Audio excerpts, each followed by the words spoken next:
Allez, après avoir vécu ce très bon match de l'équipe de France face au Canada en escrime, on va aller du côté du BMX. On l'a dit tout à l'heure, Sylvain André, Romain Maillot et Joris Daudet sont qualifiés pour les deux demi-finales après des séries impeccables en quart de finale. Et 3 manches rondement menées par les 3 Français. Ça, c'est pour le BMX masculin. Et on a commenté tout à l'heure les premiers passages d'Axel Etienne et Manon Valentino pour le parcours féminin des Françaises.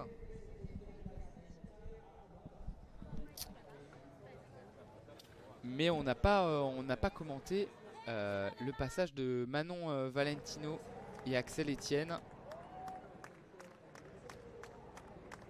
Et je vais essayer d'avancer pour commenter uniquement, reculer pardon, pour commenter en différé uniquement les séries d'Axel Etienne et Manon Valentino qu'on n'a pas trop suivi. Alors, où en est-on? J'essaye de recalibrer pardon, pour essayer de trouver les courses des deux Françaises, Axel Etienne et Manon Valentino.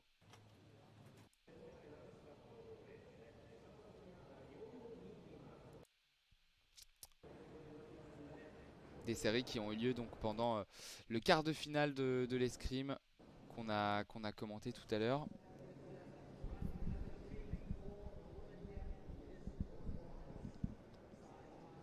Alors, les quarts de finale, magnifique. Magnifique, on y est. On y est.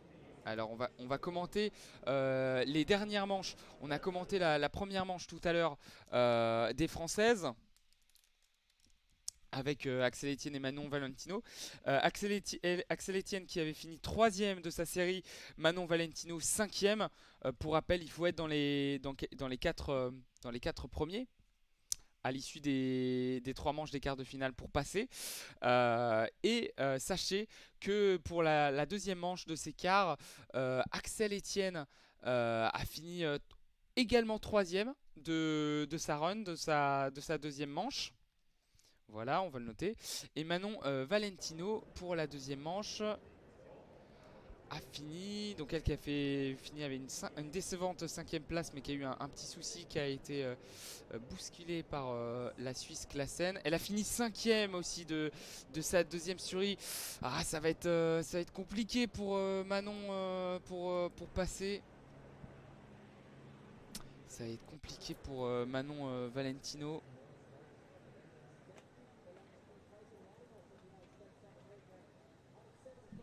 Et on va commenter les dernières séries du coup des Françaises.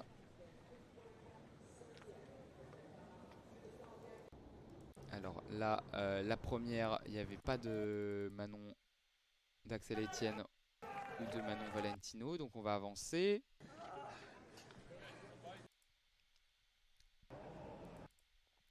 Voilà, hop.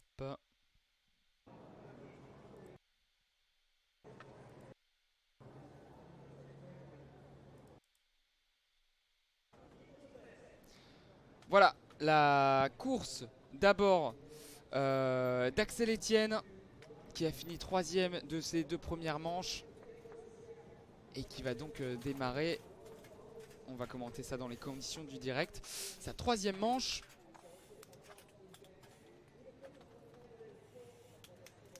Axel Etienne, allez, si elle est dans les 4 premiers, c'est largement fait.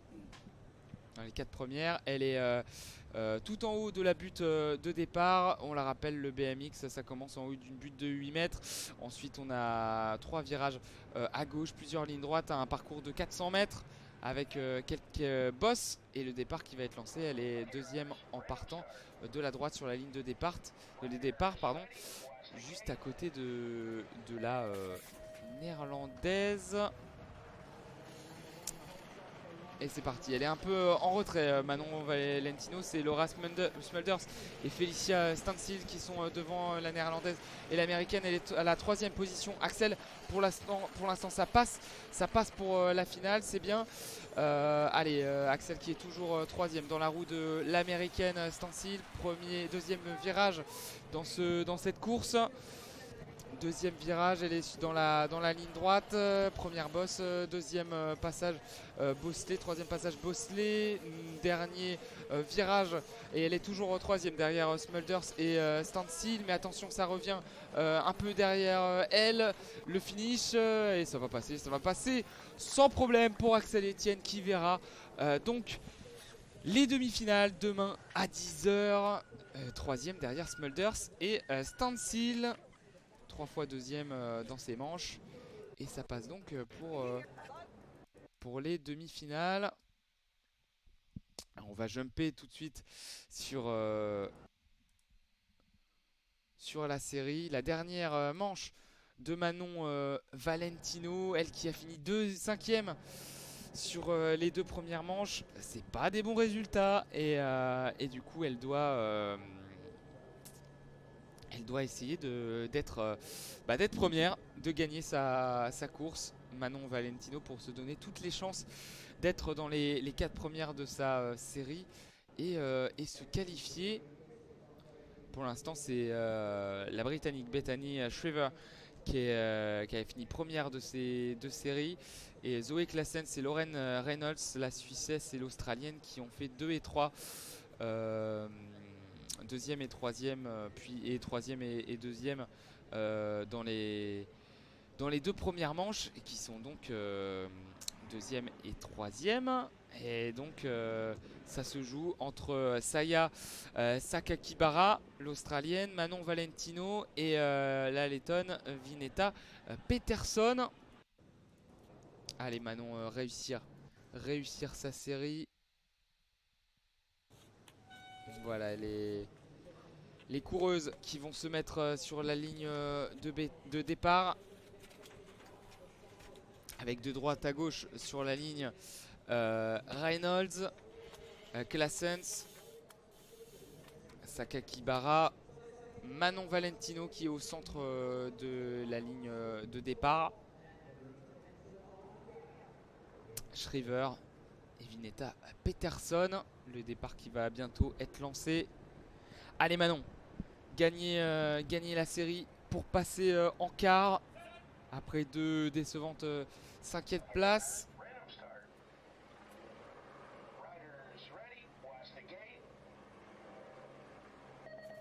Et c'est parti, les coureuses qui descendent de la butte avec les Australiennes et la Suissesse qui ont pris un très bon départ. Manon Valentino qui est encore 5e, qui prend beaucoup de retard. Premier virage, Manon Valentino qui est un peu enfermée par une Australienne. Là, elle repasse devant. Non, elle est toujours à la 5e position. Manon Valentino qui coince. Manon Valentino qui est largement derrière à la 5e position, à la lutte pour la 5e place. Elle prend un nouveau virage. Ah, elle est loin, elle est trop loin, Manon. Ça va être très très compliqué pour se qualifier. Il faudrait une énorme chute collective au niveau du dernier virage. Le dernier virage qui est pris, mais il n'en est rien. Manon Valentino qui va finir 5e de sa série, ne pas se qualifier pour les demi-finales. On aurait aimé avoir un carton plein français. Ça n'est pas le cas. Manon Valentino qui ne passe pas en demi-finale, qui s'arrête au stade d'écart. Déception pour Manon Valentino. Et au niveau du BMX féminin, au niveau de la course, eh ben, il n'y a que Axel Etienne qui passe pour les demi de demain. C'est dommage, c'est décevant pour Axel Etienne et Manon, et pour Manon Valentino, pardon. Axel Etienne qui passe à la troisième temps de sa série.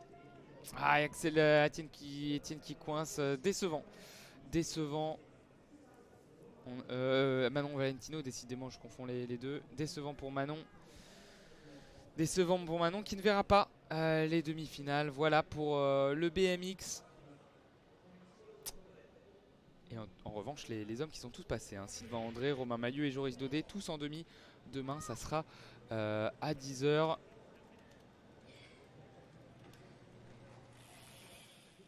Hop, je change rapidement le titre du live. Et si on basculait sur du judo, les amis? Si on basculait sur du judo avec la française favorite?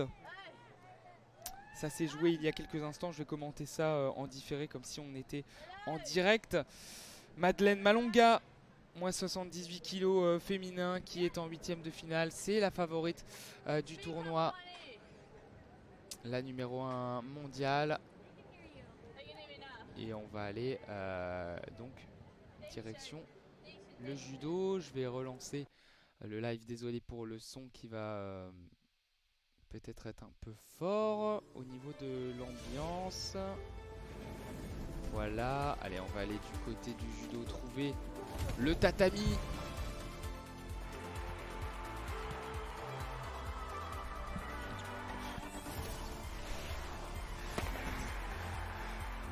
Non, c'est... j'ai changé la scène, j'ai mis Alexandre Edir, on veut Madeleine Malonga. Bah, un point justement sur ce qu'a fait Alexandre Edir.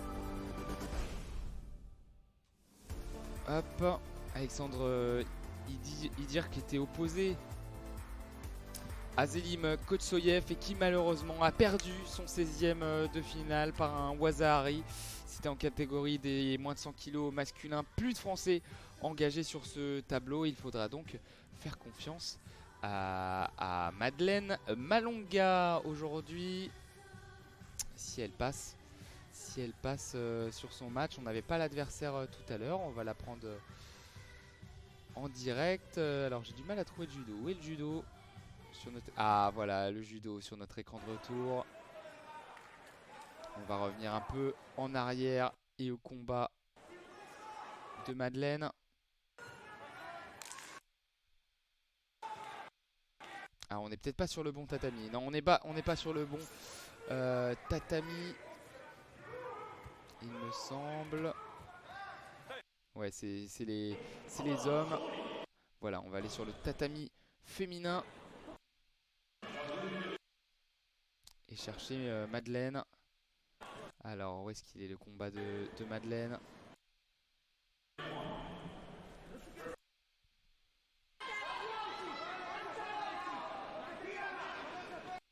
Non, une cubaine contre une croate. Ah voilà, Madeleine Malonga.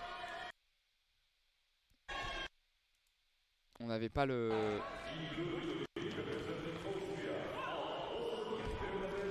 Madeleine Malonga qui est donc opposée à Bernadette Graf, l'Autrichienne. Et avant de commencer ce match, je vais faire une petite pause pour vous décrire un peu l'ambiance ici, les couleurs de la salle. On est au Nippon Budokan à Tokyo. Une salle avec des tatamis rouges. Non, des contours de tatami rouges, sinon les tatamis sont de couleur jaune, là où se disputent les combats de judo. C'est du moins 78 kg féminin et Madeleine Malonga, la principale chance de médaille aujourd'hui, qui entre en lice en 8e de finale face à l'Autrichienne Bernadette Graf. Alors elle est en kimono blanc, Madeleine Malonga. Elle a une ceinture noire. Hop. Ceinture noire pour Madeleine.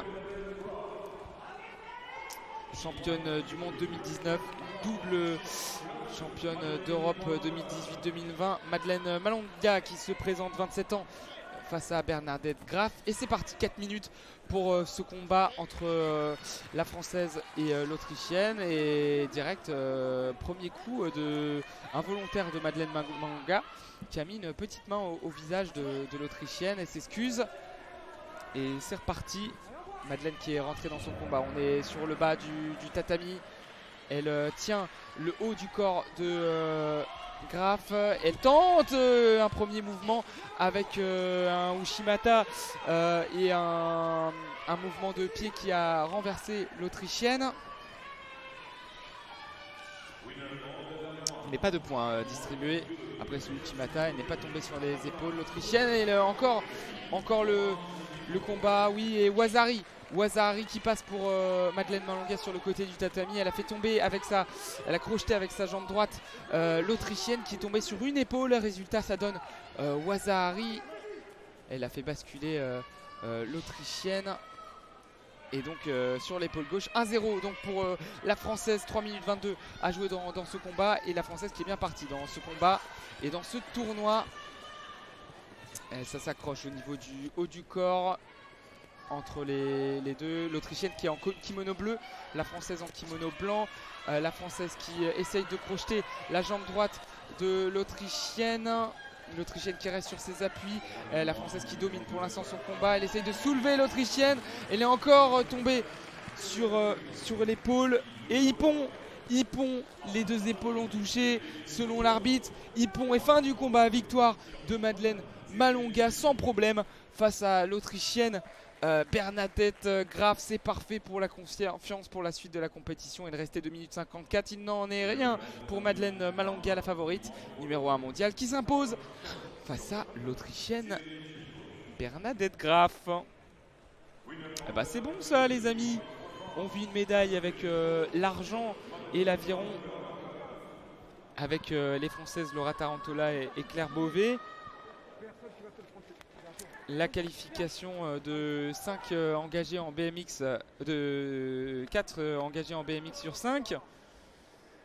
La 4e place de Maxime Grousset en natation. Il n'y a pas de médaille, mais c'est une belle 4e place prometteuse pour l'avenir. Franchement, c'est pas trop mal. Et j'ai pas envie de terminer le live là-dessus. On va essayer de commenter. Pourquoi pas le premier match de poule de l'équipe de France de rugby à 7 qui jouait contre le Fidji. Alors est-ce qu'on a encore le replay disponible? Alors ça dépend surtout de ça parce qu'il y a eu beaucoup de choses qui se sont passées aujourd'hui.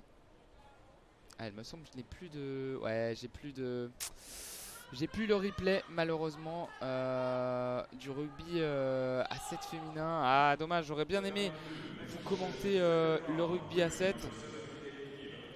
Ça n'est pas le cas, il y a eu beaucoup de choses. On a commenté beaucoup de choses. Bah, on espère un autre jour pour le rugby à 7.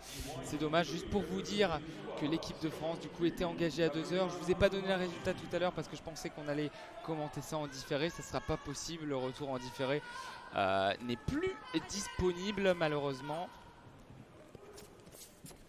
Eh bien sachez que l'équipe de France de rugby à 7 a réussi son entrée en lice dans le tournoi. L'équipe de France féminine qui s'est imposée face aux îles Fidji pour son premier match 12-5 et donc c'est une première belle victoire pour l'équipe de France. On va voir le résumé du match avec du nouveau au niveau des marqueurs. Okemba, Drouin et Horta pour l'équipe de France. Et pour les îles Fidji, c'est Riwai.